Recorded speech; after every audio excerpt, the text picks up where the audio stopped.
నమస్తే, welcome to hot popcorn debate. Andhra Pradesh రాష్ట్రంలో జరిగినటువంటి 2 అరెస్టులు ఇప్పుడు రాష్ట్ర వ్యాప్తంగా కూడా చర్చనీయాంశం అవుతున్నటువంటి పరిస్థితి. అయితే ఈ 2 కేసుల్లోనూ ఇటు జగన్మోహన్ రెడ్డి గారి పేరే వినిపిస్తోంది. ఇక ముఖ్యంగా ఒక వ్యక్తి స్వయంగా బాధ్యతాయుతమైన పోస్టులో ఉండి అప్పుడు ప్రభుత్వానికి కొమ్ము కాశాడు అన్న ఆరోపణలతో ఆయన అరెస్ట్ చేస్తే, మరొక కేసులో స్వయాన ప్రభుత్వం ఇన్వాల్వ్ అయ్యి ప్రజల ప్రాణాలను హరించేలా లక్షల కోట్ల స్కామ్ చేసింది అంటూ మద్యం స్కామ్లో ఇంకొక వ్యక్తిని అరెస్ట్ చేయడం కూడా చూస్తుంటే అసలు రాష్ట్ర ప్రజలందరూ కూడా ఆశ్చర్యపోతున్నటువంటి పరిస్థితి.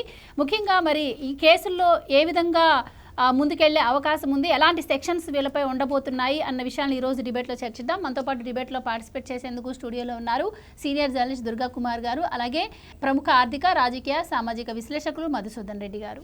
నమస్కారం సార్. నమస్కారం మా గోవర్ధని, మన పాప్కార్న్ వీక్షకులకు కూడా నమస్కారం సార్. నమస్కారం. దుర్గా కుమార్ గారు, మనం చూస్తున్నట్టయితే ఇప్పుడు ఈ పిఎస్ఆర్ ఆంజనేయులు గారి అరెస్ట్ కావచ్చు, అలాగే రాజ్ కసిరెడ్డి అరెస్ట్ కావచ్చు, ఈ రెండింటిల్లో ప్రధానంగా జగన్మోహన్ రెడ్డి గారి పేరే వినిపిస్తోంది.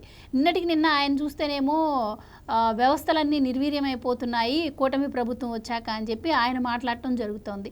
సో అసలు సాక్ష్యాధారాలతో సహా వాళ్ళని అరెస్ట్ చేసి రిమాండ్ రిపోర్ట్లో కూడా సాక్ష్యాలను వాళ్ళు పొందుపరిస్తే ఇప్పుడు జగన్మోహన్ రెడ్డి గారు ఆ విధంగా మాట్లాడడాన్ని ఎలా చూడొచ్చు అంటారు?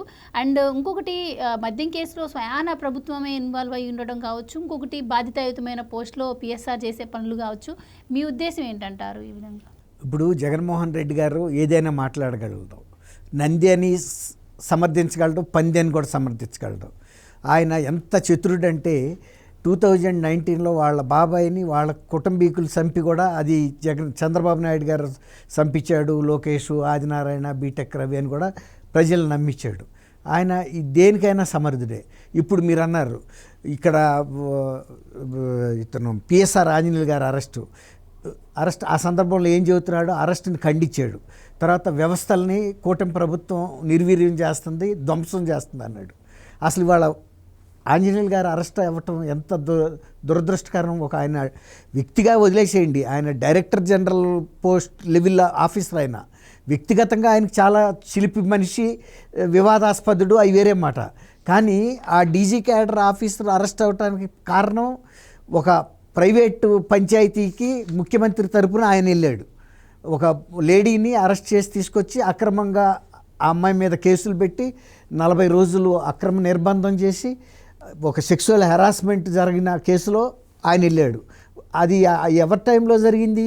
జగన్మోహన్ రెడ్డి గారు సీఎంఓ కార్యాలయంలో కూర్చుని వాళ్ళు స్కెచ్ చేసి వెళ్ళి తీసుకొచ్చారు. అందులో ఇంకొక 2 ఐపీఎస్ ఆఫీసులు, టాటా అండ్ విశాల్ గున్ని, వాళ్ళిద్దరు కూడా ఉన్నారు. ఇంకా చాలామంది ఆఫీసర్స్ కూడా ఉన్నారు. అంటే ఒక పోలీసు వ్యవస్థని ఆయన సొంత పని కోసం వాడుకున్నాడంటే ఆ అమ్మాయి జత్వాని, కాదంబరి జత్వాని, అసలు ఆ అమ్మాయి మన ఆంధ్రప్రదేశ్ అమ్మాయి కాదు, బొంబాయిలో సినిమా పరిశ్రమకు చెందినవి, లేకపోతే ఒక టీవీ పరిశ్రమకు చెందినది, సీరియల్స్. ఆమెకి ఎవరో ఒక పారిశ్రామికవేత్తతో వివాదం ఉండి అక్కడ కంప్లైంట్ చేస్తే ఆ అమ్మాయిని ఆ కంప్లైంట్ విత్డ్రా చేయించడానికి ఆయన స్నేహితుడైన జగన్మోహన్ రెడ్డి గారిని అడిగాడు, నువ్వు నీ అధికారాన్ని ఉపయోగించమని. ఈయన ఏం చెప్పాడు, అది ఎంత పెద్ద విషయం, మా దగ్గర ఉన్నారు మా వీరులు, వాళ్ళని పిలిపించి అదిగో ఈ కేసు ఉంది నువ్వు అని ఈయనకి పురమాయించాడు ఆంజనేయులకి. ఆంజనేయులు టాటాని పిలిపించాడు, టాటానేమో విశాల్ గున్నిని పిలిపించాడు. విశాల్ గున్ని అసలు అప్పుడు ఇక్కడ నుంచి ట్రాన్స్ఫర్ అయ్యి వైజాగ్ వెళ్ళిపోవాలి, రిలీవ్ చేయకుండా నువ్వు ఈ కార్యక్రమం చేస్తే తప్ప చేయని. అసలు ఆ అమ్మాయిని అనధికారికంగా అరెస్ట్ చేసి తీసుకొచ్చారు. అసలు ఆ అమ్మాయి మీద కేసు బుక్ అవ్వకముందే వీళ్ళు టికెట్లు బుక్ చేసుకున్నారు. ఐపీఎస్ ఆఫీసర్లు వెళ్ళాల్సినంత కేసు ఏముంటుంది అది ఆ అమ్మాయికి ఇక్కడ? ఆ అమ్మాయి మీద ఒక ఫాల్స్ కేసులు చేయటంతో పాటు ఆ అమ్మాయిని కుటుంబ సభ్యులను కూడా తీసుకొచ్చారు. ఇలాంటి ఈ ఒక్కటనే కాదు, ఆయన రఘురామకృష్ణరాజు గారి కస్టోడియల్ టార్చర్లో కూడా స్కెచ్ చేసింది ఈయనని చెబుతున్నాడు. చంద్రబాబు నాయుడు గారు అరెస్ట్లో ఈయన ఉన్నాడు, దేంట్లో లేడు. తర్వాత ఎంప్లాయీస్ వాళ్ళ శాలరీస్ కోసం ఫైట్ చేస్తుంటే వాళ్ళని కాల్చి చంపుతాను అధికారిక పిస్టల్తో. అంటే ఆయనకి ఇచ్చిన ఈ అధికారాన్ని ఏ విధంగా దుర్వినియోగం చేశాడనే దానికి ఉదాహరణ. ఇప్పుడు పోలీస్ వ్యవస్థ ఉన్నది వ్యక్తిగతంగా ముఖ్యమంత్రి గారి స్నేహితులకి సంబంధించిన private affairs, private cases settlement చేయటానికే. ఇవాళ జగన్మోహన్ రెడ్డి గారు ఏం మాట్లాడుతున్నాడు, వ్యవస్థలని కూటమి ప్రభుత్వం వచ్చిన తర్వాత నిర్వీర్యం చేస్తుంది అన్నాడు. వాడుకుంటుందని. ఇవాళ ఆయన స్వార్థానికి వాడుకోబట్టి ఇవాళ ఈ డీజీ క్యాడర్ అధికారి ఆయన వ్యక్తిగతంగా ఆంజనేయులు అవ్వచ్చు, ఇంకొక వ్యక్తి కావచ్చు. సహజంగా సార్ ఇలాంటివన్నీ కూడా ముంబైలోనే మాఫియా డాన్లు చేస్తూ ఉంటారు. కానీ ఇక్కడ ఒక ప్రభుత్వం ఆఫీసరు ఈ విధంగా చేయడం ఎలా చూడొచ్చు అంటారు? అండ్ ఆయన ఇంకా నేరం చేసింది కాకుండా ఆయన ఇంకా ఒక మాట అంటున్నారు, బెయిల్కి ఎందుకు అప్లై చేయలేదంటే నాకు అరెస్ట్ చేస్తారని వారం ముందే తెలుసు, ఒకసారి లోపలికి కూడా వెళ్ళొద్దాం అనుకున్నా, అందుకే అప్లై చేయలేదు అంటున్నారు. అసలు ఈ ఆయన మాట తీరు ఈ విధంగా ఉంటుంది, ఎలా చూడొచ్చు? ఆయన మాట తీరు అంతేనమ్మా.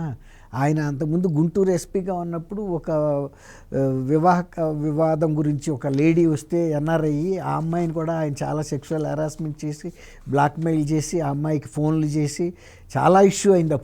అప్పుడు గన్నవరం ఎమ్మెల్యే వంశీ కూడా ఈయన మీద వ్యతిరేకంగా స్టేట్మెంట్లు ఇవ్వటం ఎన్ని జరిగినాయి. ఆ అమ్మాయి ఆయనకు బంధువు ఇది అయ్యింది. అది చాలా రచ్చ అయింది. ఈయన ఇట్లాంటి వాటికి ఏమి లొంగే మనిషి ఏం కాదు. అంటే నాకు ఎటువంటి కేసులు వచ్చినా, ఎటువంటి వివాదాలు వచ్చినా నా ఒంటి మీద ఉన్న కాకి బట్టలు, నా డిజిగ్నేషను నన్ను కాపాడుతుందనే ఒక ధైర్యం ఉండబట్టి ఆయన ఇన్ని వివాదాల్లో నిర్ద్వందంగా, నిష్కర్షగా, ధైర్యంగా దూకాడు వీటిల్లో. నిజానికి ఎవరన్నా పోలీస్ అధికారి అయితే ముఖ్యమంత్రి ఆయన ఒక డాన్ లాగా ఇంటికి పిలిపించి ఈ ప్రైవేట్ పని చేసి పెట్టినాకంటే ఎవరైనా ఏం చెప్తారు, మేము చేయమండి, మేము వేసుకుంది ఇది వ్యవస్థను కాపాడుతాను, కానీ మీలాంటి వ్యక్తుల ప్రైవేట్ పనులు ఇలాంటి మీ మోచేతి కింద నీళ్లు తాగే వ్యక్తిని కాదని చెప్పాలి. అదే ఏబి వెంకటేశ్వరరావు గారు మొన్న సస్పెండ్ అయినప్పుడు ఇలాంటివి ఏమైనా ఆయన చేశాడా? బకెట్ సర్వీసులు నిర్ధారణంగా చెప్పేశాడు, నేను వ్యవసాయం చేసుకున్నా బతుకుతా, కానీ ఇలాంటి నీచుడి కింద పనిచేయను అన్నాడు. వాళ్ళ రిటైర్ అయిపోయిన తర్వాత కూడా జగన్ నెవర్ అని, నెవర్ అగైన్ జగన్ అని ఒక స్లోగన్ తీసుకున్నాడు. అది సామాజిక బాధ్యత. అంతేగాని ఒక ముఖ్యమంత్రి కార్యాలయాల్లో పిలిపించి క్యాంప్ ఆఫీస్లోకి ఇట్లాంటి పనులు అప్పచెబితే చేశారంటే ఈ ఐపీఎస్ ఆఫీసర్ల స్థాయి ఏంటి, ఆ వ్యవస్థకుండా పవిత్రత ఏంటి, దాన్ని నిర్వీర్యం చేసింది ఎవరి టైంలో చేశారు, ఆ వ్యవస్థలను ధ్వంసం అనేది ఎక్కడ జరిగింది, దాని ఫలితం వీళ్ళు అనుభవిస్తున్నారు. అంటే ఆయన టైంలో అరెస్ట్ చేయలే వీళ్ళని. పిఎస్ఆర్ ఆంజనేయులు గారి మీద ఈ ఒక్కటే కాదు సార్, ఆయనపై ఇంకా వరుసగా చాలా ఆరోపణలు వస్తున్నాయి. దానిలో కూడా ఎంక్వైరీ స్టార్ట్ అవుతోంది అని చెప్పి వార్తలు బయటకు వస్తున్నాయి. కానీ ఎక్కడా కూడా నిన్న పిఎస్ఆర్ ఆంజనేయులు గారిని గమనిస్తే ఆయన విచారణకి వెళ్ళే టైంలో కానీ ఎక్కడా కూడా ఆయన అసలు నేను అధికార దుర్వినియోగానికి పాల్పడ్డాను అన్న పశ్చాత్తాపం కానీ, తప్పు చేశానన్న భావన కానీ ఆయన ఫేస్లో ఎక్కడా కనిపించలేదు. ఆయన చాలా ఉత్సాహంగా వెళ్తున్నట్టే కనిపించింది. ఎలా చూడొచ్చు అంటారు? ఇప్పుడు మొన్న మధ్య బోరగడ్డ అనిల్ తను అరెస్ట్ అయ్యే వరకు ఎట్లా మాట్లాడాడు, అయ్యే వరకు కూడా ఎంత బూతులు తిట్టాడు, భయంకరమైన బూతులు తిట్టాడు కుటుంబ సభ్యుల్ని. అది మళ్ళీ మొన్న ఆయన్ని వ్యాన్ ఎక్కించుకు తీసుకెళ్తుంటే అప్పుడు రఘురామరాజు గారు ఎలా నడుస్తున్నాడో ఆ పరిస్థితిలో నడుస్తున్నాడు. కైపంతా దిగిపోయింది. వీళ్ళు ఏమనుకుంటారంటే ఇప్పుడు నిన్న ఈయన్ని కూడా మామూలుగా అయితే ఇద్దరు పోలీసులు అటు ఇటు కూర్చుని ఈయన్ని మధ్యలో కూర్చోబెట్టి తీసుకురావాలి ముద్దాయిని ఎవరినైనా. ఈయన్ని నిన్న ఫ్రంట్ సీట్ ఇచ్చి ఒక డీజీ క్యాడర్ ఆఫీసర్గానే తీసుకొచ్చారు.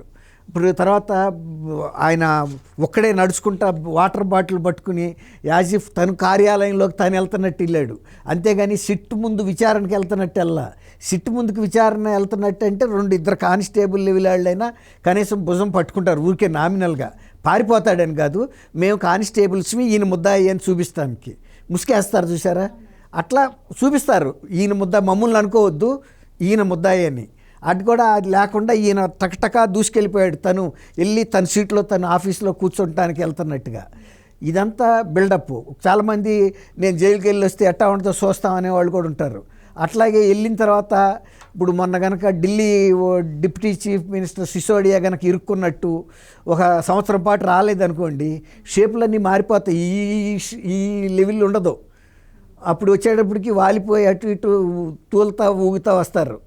అట్లా ఉంటాయి అన్నమాట. అంటే అధికారంలో ఉన్నప్పుడు ఉండే అహంకారం వేరు. చట్టం కనుక తన పని నిజంగా చేయటం మొదలుపెట్టినప్పుడు కరెక్ట్గా నీ స్థాయి ఏంటనేది అక్కడ చట్టం చూపిస్తుంది. ఈయన డీజీ అయినా కాదు, అసలు ఆల్ ఇండియా లెవెల్ ఆఫీసర్ అయినా కూడా, అంటే ఇక్కడ కాదు ఇంకా సెంట్రల్ ఫోర్సెస్కి చీఫ్ ఆఫ్ ద పర్సన్ అయినా నిన్న పార్టీ ఇన్ పర్సన్ అని జడ్జి గారి ముందు తను లెవెల్ చూపిస్తానికి ప్రయత్నిస్తున్నాడు. కానీ ప్రాసిక్యూషన్ వాళ్ళు మాట్లాడేటప్పుడు కూడా ఉంటే అప్పుడు వాళ్ళు కూడా చూపిస్తారు, నువ్వు ఏ బొంబాయిలో ఏ ఆఫీసర్స్తో మాట్లాడావు, వాళ్ళకి ఏమేమి పనులు పురమాయించావు, నీకు అవసరం ఏముంది ఇక్కడ, తర్వాత సర్కమ్స్టాన్షియల్ ఎవిడెన్సెస్, నీ ఆఫీస్ నుంచి టికెట్లు బుక్ చేయించడం కానీ, నువ్వు వీళ్ళని పిలిపించడం కానీ, సీఎంఓలో నువ్వు ఎవరెవరితో కలిసి ఆ రోజు కూర్చున్నావు, గూగుల్ టేక్అవుట్ అని అక్కడ తీశారు కదమ్మా పులివెందుల్లో, అట్లా తీస్తే ఈయన వేరే అబౌట్స్ అన్నీ కనబడతాయి, తెలియకుండా ఏం ఆగవు.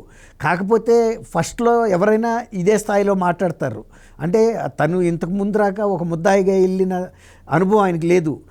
ఆయన ప్రతిపక్ష నాయకులను కూడా ఎస్పీగా ఉన్నప్పుడు కొట్టిన సందర్భాలు కూడా ఉన్నాయి, అంటే సరైన వాళ్ళ చేతిలో పడలా. ఒక్కొక్కసారి పోలీస్ ఆఫీసర్స్ మీద కూడా ప్రైవేట్ వ్యక్తులు కూడా కక్ష తీర్చుకున్న సందర్భాలు కూడా ఉన్నాయి. ఇప్పుడు అంతెందుకు, నిన్న ఒక బెంగళూరులో డీజీ క్యాడర్ రిటైర్డ్ డీజీని సొంత ఫ్యామిలీ మెంబర్స్ ఏం చేశారు, ఆయన ప్రవర్తన సరిగా లేదని. అట్లాగే ఒక్కోసారి వాళ్ళు కూడా మూల్యం చెల్లించాల్సి వస్తుంది. సింహం అడవికి రాజైనా ఒక జింక కొమ్ముతో కనుక ఇసిరితే సింహాలు చచ్చిపోయిన సందర్భాలు కూడా ఉన్నాయి.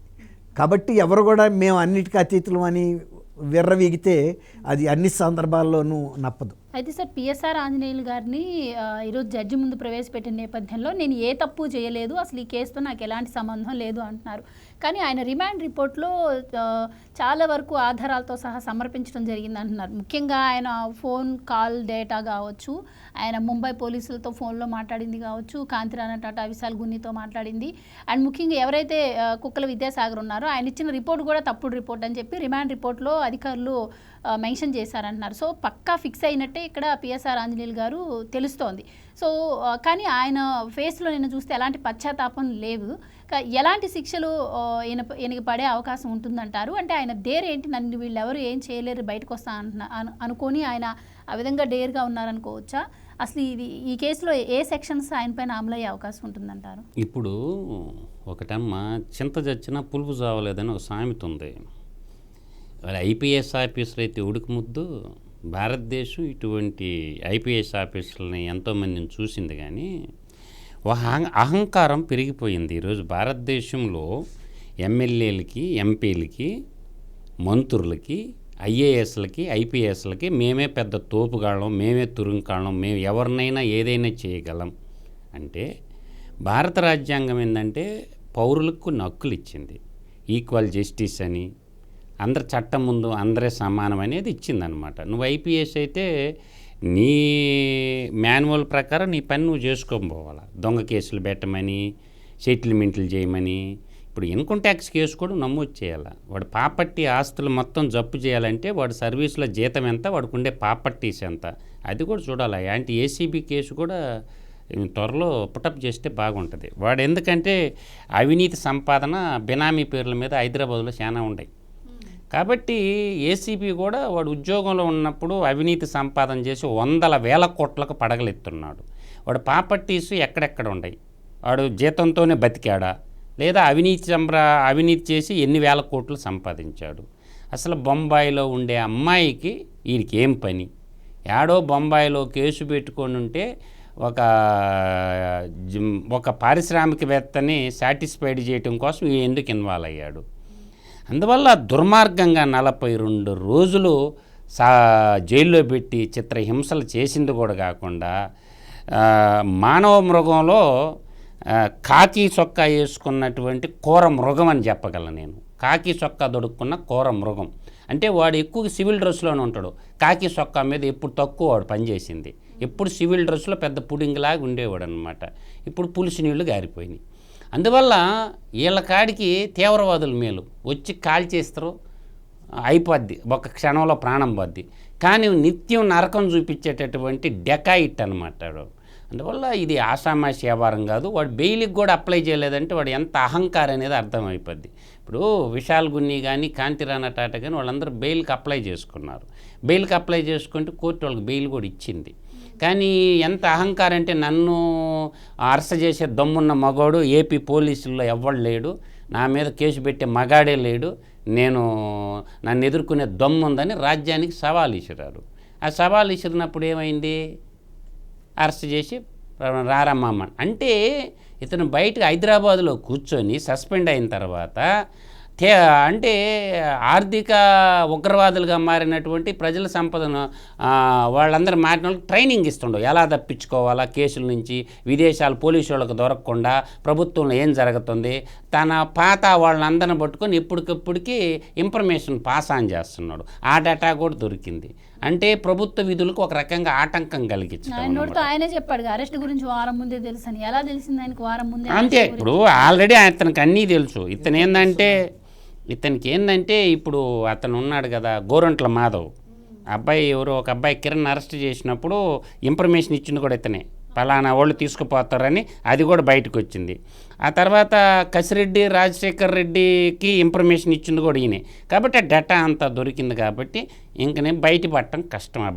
అబ్బాయికి ఏంటంటే అత్తారిల్లు జైలే, పిఎస్ఆర్ ఆంజనేయులకి అత్తారిల్లు జైలే, పీటీ వారెంట్లు ఉన్నాయి. వీడి మీద చాలా ఉన్నాయి. ఎందుకంటే 307 కూడా ఒకటి ఉంది, అటెంప్ట్ మర్డర్ సెక్షన్ కూడా ఒకటి ఉంది. పీటీ వారెంట్లు పడతాయి. ఈయన వచ్చిందంటే పక్క పోలీస్ స్టేషన్ వాళ్ళు కూడా పీటీ వారెంట్లు వేస్తారు. ఇంకా ఈయన అబ్బాయి ఒక 3 నెలల దాకా అత్తారింట్లో కాపురం చేయాల్సి ఉంది. కాబట్టి ఇంకా ఆడ జైలర్ గారి మీద ఆధారపడి ఉంటుంది ఆయనకి చెప్పకూడు. జైలరు ఎలా చూసుకుంటాడో, ఇంటి అల్లుళ్ళలాగా చూసుకుంటాడా, ఖైదీలాగా చూస్తాడు అనేది ఆయన జైల్లో ఉన్న జైలు. ఇప్పుడు జ్యుడిషియల్ రిమాండ్లో ఉండరు కాబట్టి ఈయనకి పీటీ వారెంట్లు కూడా చాలా పడతాయి. చెప్పిన సెక్షన్స్ ప్రకారం ఆయన బెయిల్ వచ్చే అవకాశం ఉంటుందంటారా? పోలీసు కాకి తన డ్యూటీ తాను చేసిందంటే స్వార్థం లేకుండా బెయిల్ రాదు, సమస్య లేదు, బెయిల్ వచ్చే పనే లేదు. ఆగస్టు 24లో పెట్టారు కేసు ఈ మగోని మీద. ఇప్పుడు ఇవాళ ఏడున్నాం మనం, ఏప్రిల్ నెలలో ఉన్నాం. అంటే ఆగస్టు 8వ నెల, ఇదే నెల ఏప్రిల్ నెల, ఇదొక 4, అదొక 4, 8 నెలలు కోర్టుకు పోకుండా అప్లికేషన్ పెట్టుకోవచ్చు కదా. అతనికి తెలుసు స్పష్టంగా నేను తప్పు చేశాను, ఏదో ఒక రోజు నన్ను అరెస్ట్ చేస్తారు, కోర్టుకు పోయి బెయిల్కి అప్లికేషన్ పెట్టుకున్న వేస్టేను. కాబట్టి ప్రభుత్వ వాదన ప్రభుత్వం వినిపిస్తుంది. కాబట్టి ఒక ఆడపిల్లని తీసుకొచ్చి హరాస్మెంట్ చేసిన కేసులో ఇంతకాడికి వాడు పౌరుషం గల జడ్జి కాబట్టి సూసైడ్ చేసుకొని చచ్చిండు. సిబిఐ కోర్టు జడ్జి ఒకడు, గాలి జనార్దన్ రెడ్డి కేసులో లంచం తీసుకొని. కాబట్టి వాడు మానవత్వం ఉండేటటువంటి మనిషికి అనేది ఈ వారికి సూసైడ్ చేసుకొని చావాడు. వాడు మానవత్వం లేని మనిషి, మృగం కాబట్టి ఇంకా బతికొండు భూమి మీద. వాళ్ళకు ఇంచెత్తు మానవత్వం అనేది కానీ ఉండుంటే వాడు ఎప్పుడూ సూసైడ్ చేసుకోవాలి. పిఎస్ఆర్ ఆంజనేయులు అనేవాడు భూమి మీద బతికే అర్హత లేదు. అటువంటి కేడీలకి జైల్లో పెట్టి ప్రజాధనం వేస్ట్ చేయకూడదు. 14 రోజులు రిమాండ్కి కూడా జడ్జి ఇచ్చినట్టు తెలుస్తుంది. కానీ మరి ఆయన కోర్టులో ఆయన తరపు ఆయనే వాదించుకున్నాడు. అసలు ఈ కేసుతోనే నాకు సంబంధం లేదు, అసలు జత్వాని ఎవరో కూడా నాకు తెలియదు, రీసెంట్గానే తెలిసింది, కానీ ఆవిడపైన నాకు సదాభిప్రాయం లేదు అని కూడా ఆయన చెప్పినట్టు తెలుస్తుంది. ఇట్లా మాట్లాడినటువంటి వ్యక్తి రేపు పోలీసులకు సహకరించే అవకాశం ఉందా? అంటే మోటివ్ ఆయనకి లేదు, అంటే కాదంబరి జత్వాని ఆయన తీసుకురావాలి అన్న ఇది ఆయనకి లేదు, ఆయనకు అవసరం కూడా లేదు. కానీ ఎవరో చెప్తే చేశాడు అని కూడా మనం వింటున్నాం. సో ఎవరు అతనితో ఆ పని చేయించారనే విషయాన్ని అసలు ఆయన చెప్తారంటారా పోలీసులకి? ఎందుకు చెప్పడం, అన్ని కక్కతరు. ఇచ్చే ట్రీట్మెంట్ ఇస్తే వాడి ట్రీట్మెంట్ వాడికి అప్పు చెప్పితే అంతా వస్తుంది. బత్తాయి రసం పిండేయచ్చు. నాకు గంట నాకు ఇమ్మను చెప్పిస్తా, 1 గంట ఇమ్మను, వాడి చేత మొత్తం గక్కిస్తా. ఏడ పుట్టిండో 1 గంట ఇమ్మను నాకు అవకాశం. వాడు ఏడ పుట్టినవాడిని కొట్టను కూడా కొట్టబడలే, తిట్టను కూడా తిట్టబడలే. 1 గంట వాడిని కొట్టబడలే, తిట్టబడలే, మొత్తం బయటకు వచ్చేస్తుంది. 1 అవర్ ఇమ్మని ఛాన్సు డీజీపీ గారిని, మొత్తం చెప్పిస్తాడు చేత. నేను వాడు ఏడ పుట్టాడు, ఎప్పుడు చదువుకున్నాడు, వాడు ఐపీఎస్ ఎగ్జామ్ ఏం ఆన్సర్లు పెట్టింది కూడా చెప్పిస్తాడు చేత. వాడిని కొట్టబడలే, తిట్టబడలే, ఇచ్చే ట్రీట్మెంట్ ఇస్తే అంతా బయటకు వచ్చేస్తుంది, కక్కుకుంటా బయటకు వస్తుంది అన్నమాట. అందువల్ల ఏంటంటే ఒక్కడు గుర్తుపెట్టుకోవాలా, నేను అనేది ఏంటంటే పిఎస్ఆర్ ఆంజనేయులు A2గా ఉన్నాడుగా, A3గా కాంటీరాన్ టాటా ఉన్నిండిగా, A4గా ఎవరున్నారు హనుమంతరావు అని ఆయన ఉన్నిండిగా, A5 అంట సత్యనారాయణ అని ఉన్నాడుగా, A6 విశాల్ గున్ని అప్రూవర్గా మారిపోయింది. మొత్తం ఉన్నట్టు చెప్పాడు అబ్బాయి. ఐపీఎస్ ఆఫీసర్ అయినా సార్ మాకేం తెలీదు, మా పై ఆఫీసర్లు చెప్పినట్టు మేము డ్యూటీ చేశాము, కాబట్టి తప్పని తెలియదా అని అంటే తప్పు అయిపోయింది సార్, వాళ్ళు చెప్పబట్టి చేశాము, నాకు ట్రాన్స్ఫర్ ఒక్క పని చేసి పొమ్మన్నాడు. కాబట్టి ఇప్పుడు పిఎస్ఆర్ ఆంజనేయులు ధనుంజయ రెడ్డి చెప్తే చేసినవా, కృష్ణమోహన్ రెడ్డి చెప్తే చేసినవా? అసలు కథ అది. అసలు దొంగలు వాళ్ళిద్దరు. ఎవరు? ధనుంజయ రెడ్డి చెప్పిండా, కృష్ణమోహన్ రెడ్డి చెప్పిండా. ఆ 2 పేర్లు ఒక పేరు చెప్తే వాళ్ళకి చెప్పిన బాసుడు, ఆ బిగ్ బాసుడు, అది బయటకు వస్తుంది. వీడు పిఎస్ఆర్ ఆంజనేయులు చేసిన పని ఎట్టంటే ఆ రోజు డీజీపీగా ఎవరున్నారు? ఆయన కడప ఆయనే కదా. ఆ రోజు చీఫ్ సెక్రటరీ ఎవరున్నారు? సార్ బాగా అర్థం చేసుకోండి. సిఎస్ జవహర్ రెడ్డి అన్నా చెప్పుండాలా, కసిరెడ్డి రాజేంద్రనాథ్ రెడ్డి అన్నా చెప్పుండాలా, లేదంటే కృష్ణమోహన్ రెడ్డి అన్నా చెప్పుండాలా, ధనుంజయ రెడ్డి ప్రత్యేక కార్యదర్శి అయినటువంటి కృష్ణమోహన్ రెడ్డి, ఆ రోజు ముఖ్యమంత్రి ఓఎస్డీగా ఉన్నటువంటి కృష్ణమోహన్ రెడ్డి, ఈ నలుగురు రెడ్డిలో ఏదో ఒక రెడ్డి చెప్పుండాలా. ఆ నలుగురు ఎవరు చెప్పారు చెప్పరా పిఎస్ఆర్ ఆంజనేయులు? సద్బ్రాహ్మణ కుటుంబంలో పుట్టినవుగా, బాగా చదువుకున్నావుగా, సద్బ్రాహ్మణుడు అయితే బ్రాహ్మణులు అంటే వేదం చదువుకొని ఉంటారు, వాళ్ళ గ్రంథాలు ఉంటుంది కదా. ఈ నలుగురు అసలు దొంగలు ఎవరు? డీజీపీ కసిరెడ్డి రాజేంద్రనాథ్ రెడ్డి చెప్పిండా నీకు అమ్మాయిని పట్టకరమ్మని? సిఎస్ జవహర్ రెడ్డి చెప్పిండా ఆ అమ్మాయిని పట్టకరమ్మని? లేదంటే ప్రత్యేక కార్యదర్శిగా పనిచేసినటువంటి ధనుంజయ రెడ్డి చెప్పిండా? లేదు అంటే ఇంకొక రెడ్డి కృష్ణమోహన్ రెడ్డి, ఓఎస్డీగా పనిచేసిన కృష్ణమోహన్ రెడ్డి చెప్పిండా? ఈ నలుగురు రెడ్డిలో ఏ రెడ్డి చెప్పిండు? టోల్ గేట్ రెడ్డోడు వాడు ఇంత సీన్ ఆడుంది. బిఏ చదువుకున్న మీ ఫ్రెండ్కే, మీ తోటి జర్నలిస్ట్ని అవమానించబాకండి. బిఏ మాత్రమే చదువుకున్నాడు, అందువల్ల టోల్ గేట్ రెడ్డికి ఇంత సీన్ ఆడుంది. కానీ వీళ్ళ నలుగురిలో ఏ రెడ్డి చెప్పిండో రాజేంద్రనాథ్ రెడ్డి, నేను మళ్ళీ కూడా చెప్తుండా ఆగాయను, సిఎస్ జవహర్ రెడ్డి, కృష్ణమోహన్ రెడ్డి, ధనుంజయ రెడ్డి, ఈ నలుగురు ఈ దుష్ట చతుష్టయం రాష్ట్రానికి బట్టిన దరిద్రం, దుష్ట చతుష్టయం. ఎవరు చెప్తే అమ్మాయిని తీసుకొచ్చి చిత్రహింసలు పట్టినవు అదే చెప్పించాలి ఇప్పుడు డీజీపీ. సార్, పిఎస్ఆర్ ఆంజనేయులు గారి కేసులో జగన్మోహన్ రెడ్డి గారి ఇన్వాల్వ్మెంట్ ఏంటి అని చెప్పి ఇప్పుడు మధు గారు చెప్పడం జరిగింది. అయితే ఇప్పుడు మళ్ళీ ఈ రాజ్ కసిరెడ్డి మద్యం స్కామ్ ఏదైతే ఉందో దీంట్లో కూడా జగన్మోహన్ రెడ్డి గారి పేరు వినిపిస్తుంది. ఇప్పుడు షెల్ కంపెనీల ద్వారా విదేశాలకు మద్యం తాళించారని కావచ్చు, ఈ మద్యం పాలసీలో అలాగే పార్టీకి ఫండ్ వచ్చేలాగా మద్యం పాలసీని రూపొందించాలని కూడా జగన్మోహన్ రెడ్డి నన్ను ఆదేశించారని చెప్పారు. సో ఎలా చూడొచ్చు అంటారు? మరి ఇంకా దీంట్లో ఏవన్గా ఉండబోతున్నారంటారా జగన్మోహన్ రెడ్డి గారు మద్యం స్కామ్లో? అందుకే నిన్న ఆయన పిఏసీ మీటింగ్లో ప్రెస్టేషన్కి గురయ్యారంటారా? ఇప్పుడు ఎవరైనా ఏదైనా కేసుని లాజికల్ ఎండ్కి తీసుకెళ్ళమని చెప్తూ ఉంటారు. సజ్జల రామకృష్ణారెడ్డి అయినా, విజయసాయి రెడ్డి అయినా, ఇంకొకళ్ళైనా లాజికల్ అంటే ఏంటి?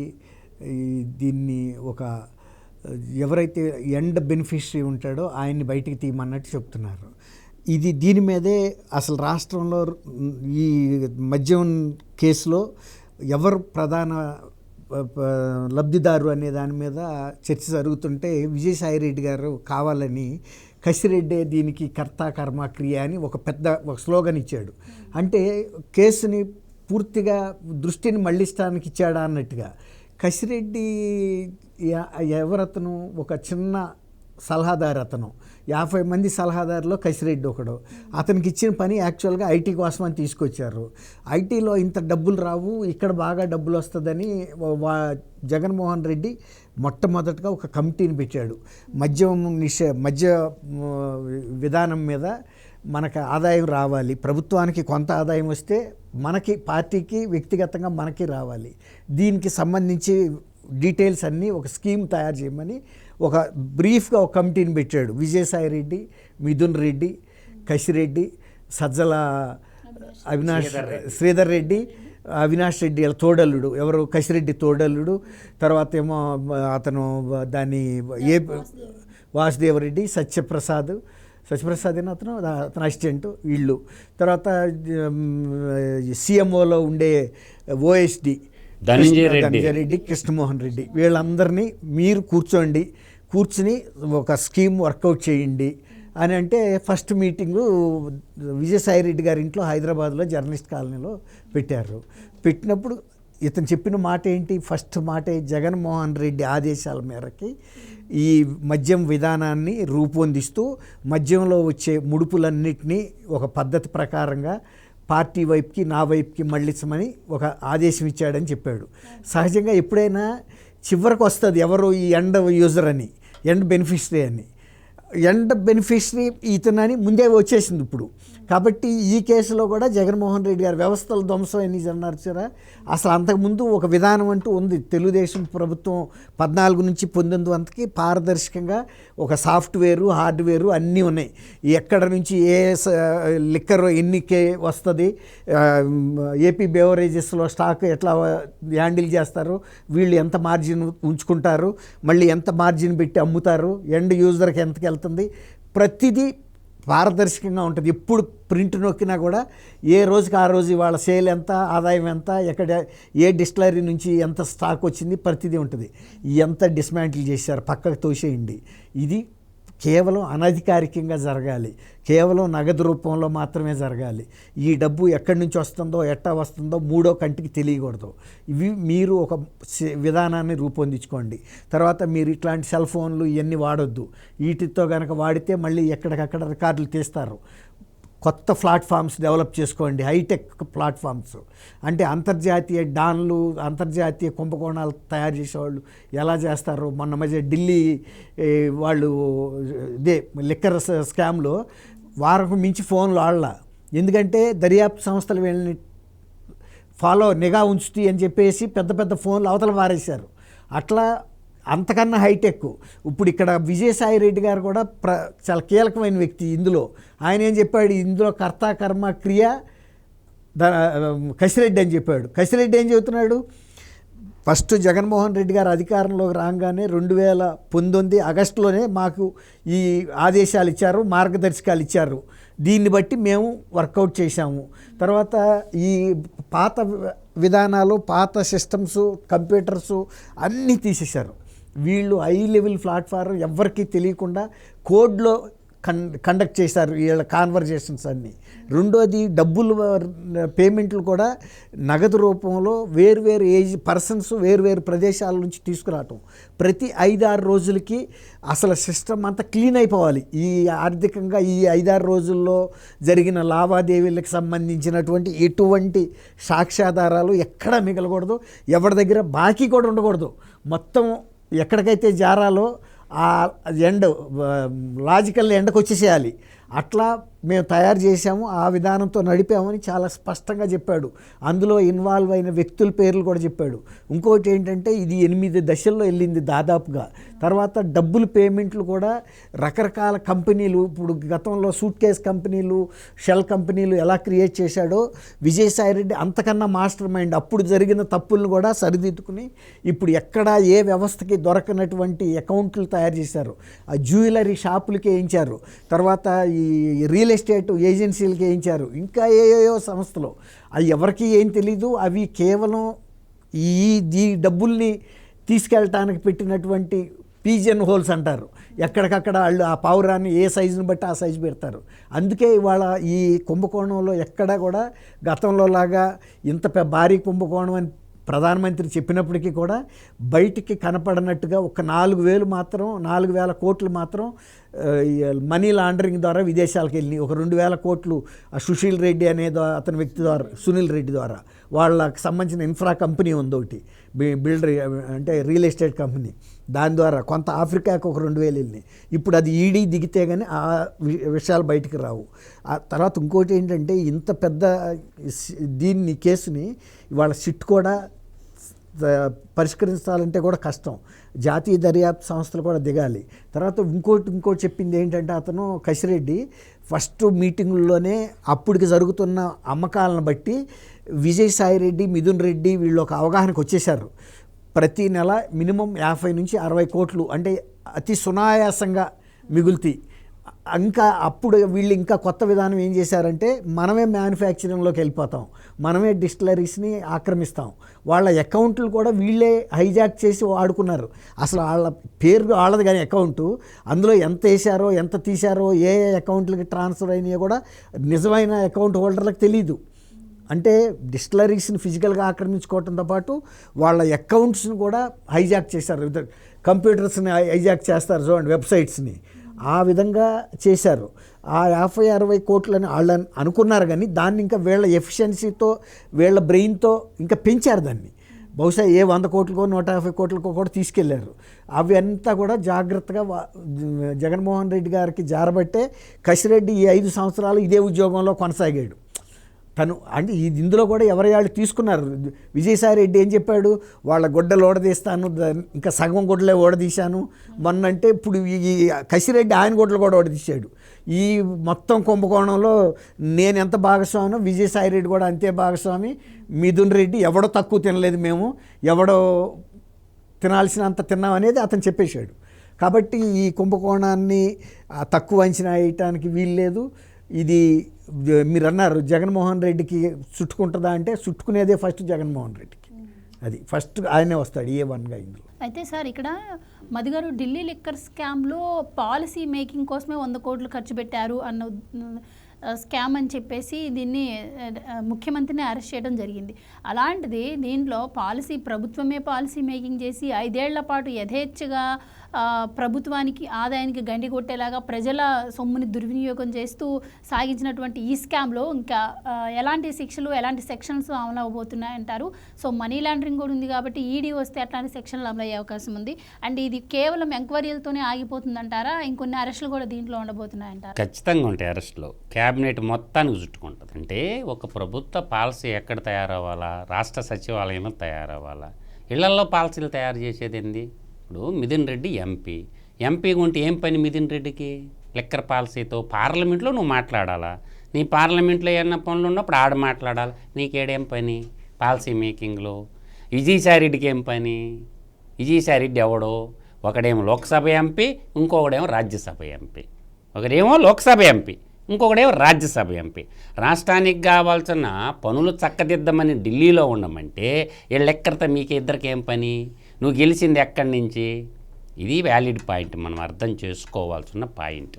కాబట్టి ఈ గూడు పుటాని అనేది బిగ్ బాస్ చేసినటువంటి ప్రజాస్వామ్యం లేదు, ఏమి లేదు, మొత్తం ఏకస్వామ్యం, నియంతృత్వం, ఫ్యూడల్ వ్యవస్థలాగా ప్రజాస్వామ్యం అని మర్చిపోయి నేనే ప్రభువుని, మీరందరూ నా బానిసలు, నేను ఆడ సంతకం పెట్టమంటే ఆడ పెట్టాలా? ఇప్పుడు ఎంటైర్ క్యాబినెట్ కూడా ఈ పాలసీలో, క్యాబినెట్లో కూడా ఎవరో ఒకరు చెప్పాలి కదా ఈ పాలసీలో.